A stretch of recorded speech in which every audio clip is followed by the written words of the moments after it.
Horror Stories by Forest Secrets.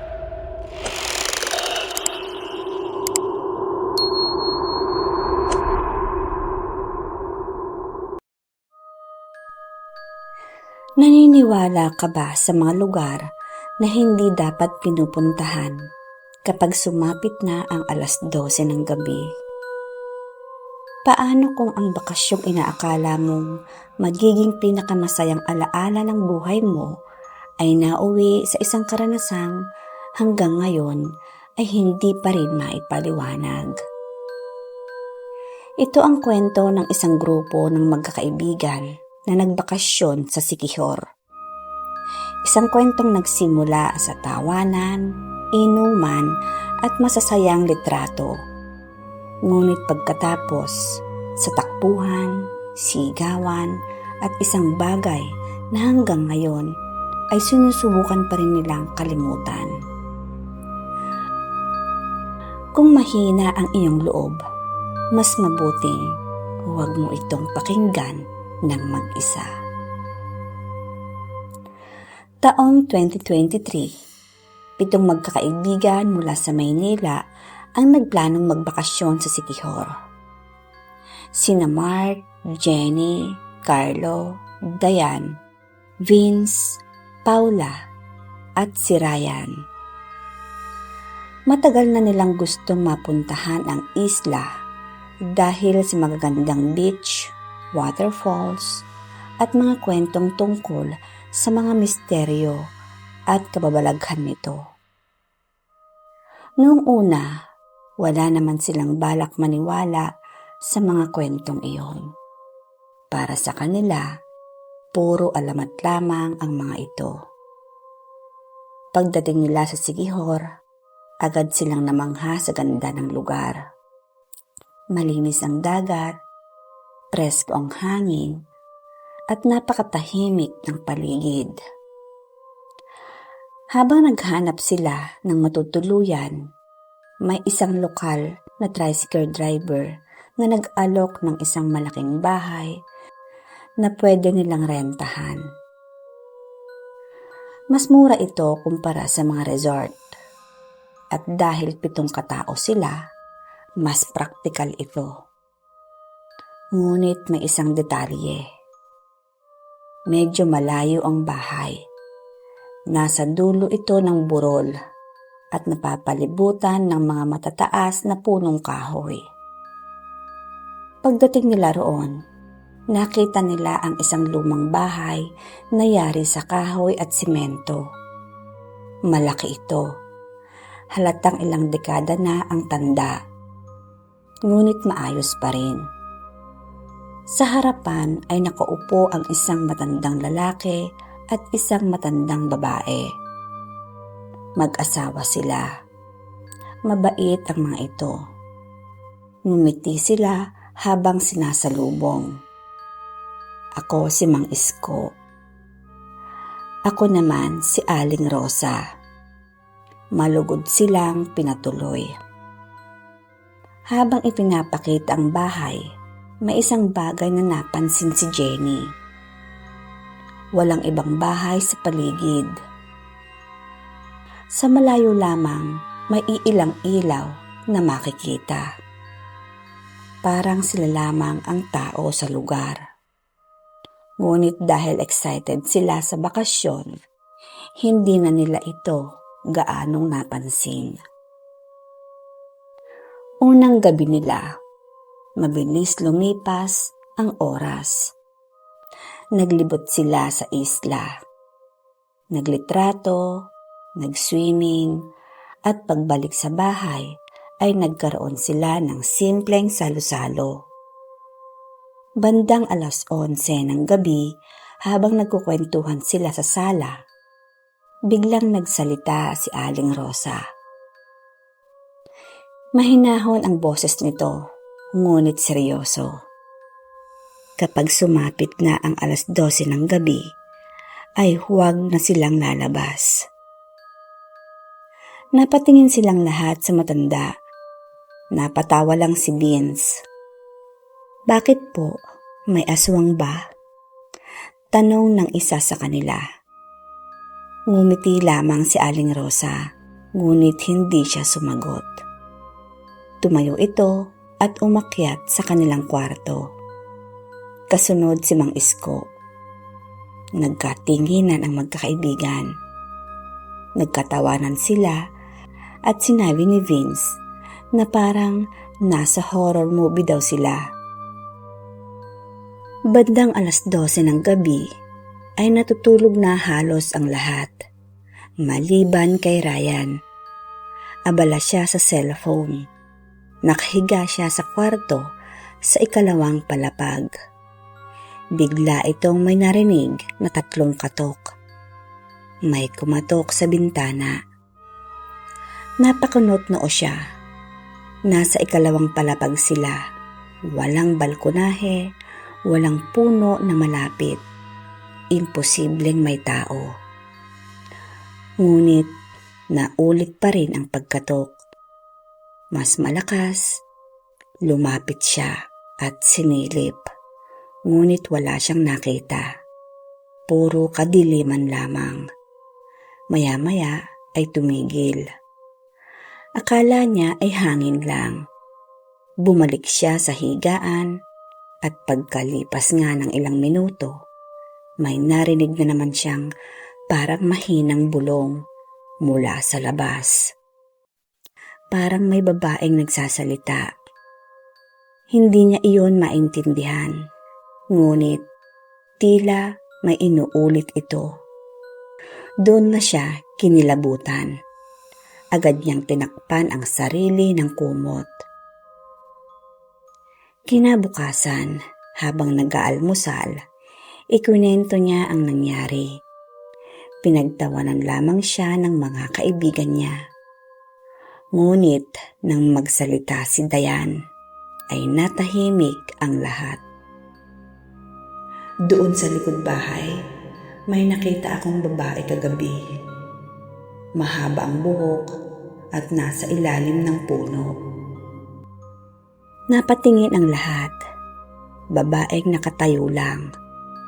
Dahil eksaktong lugar iyon kung saan narinig ni Ryan ang mga bulong, tinawanan lamang nilang muli. Ngunit may kakaibang kaba na nagsimulang maramdaman ng lahat. Sa hapon, habang nag-iikot sila sa bahay, may napansin si Carlo. Isang pinto sa dulo ng pasilyo at nakakandado iyon. Luma na at parang matagal nang hindi binubuksan. Nang tanungin nila si Mang Isko tungkol dito, biglang nagbago ang ekspresyon nito. Huwag ninyong papakialaman iyon. Maikli, ngunit mariing sagot. Lalong na-curious ang grupo. Ano ang nasa loob? Bakit ayaw ipabukas? Ikalawang gabi nila. Mas mabigat ang pakiramdam ng bahay ng gabing iyon. Parang may kung anong nakamasid. Habang nagiinuman sila sa sala, ay napansin ni Jenny na may aninong dumaan sa ikalawang palapag. Akala niya ay isa sa mga kaibigan niya. Ngunit nang bilangin niya ang lahat, kumpleto silang nasa baba. Walang tao sa itaas. Napatingin silang lahat sa hagdan. Tahimik, walang galaw, walang kaluskos, ngunit malinaw nilang nakitang may dumaan. Bandang 2:00 ng madaling araw, hindi na napigilan ni Carlo at Vince ang kanilang kuryosidad. Kumuha sila ng lumang screwdriver at pinilit na binuksan ang kandado ng silid. Matapos ang ilang minuto ay bumukas ito. At agad silang sinalubong ng napakalamig na hangin. Sa loob ay puro lumang gamit, lumang aparador, mga sirang upuan, mga larawan. Ngunit may isang litrato ang nakakuha ng kanilang pansin.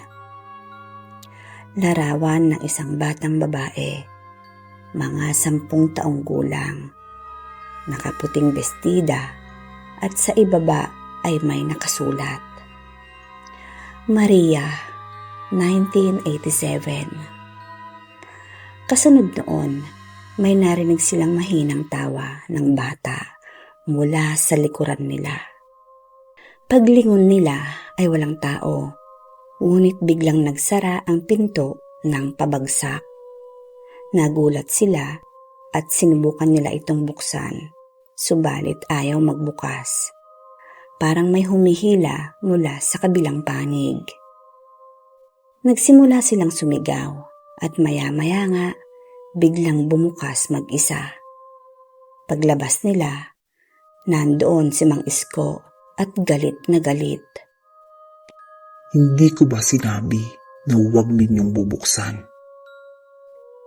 Hindi nila kailanman nakita ang matanda na ganoon.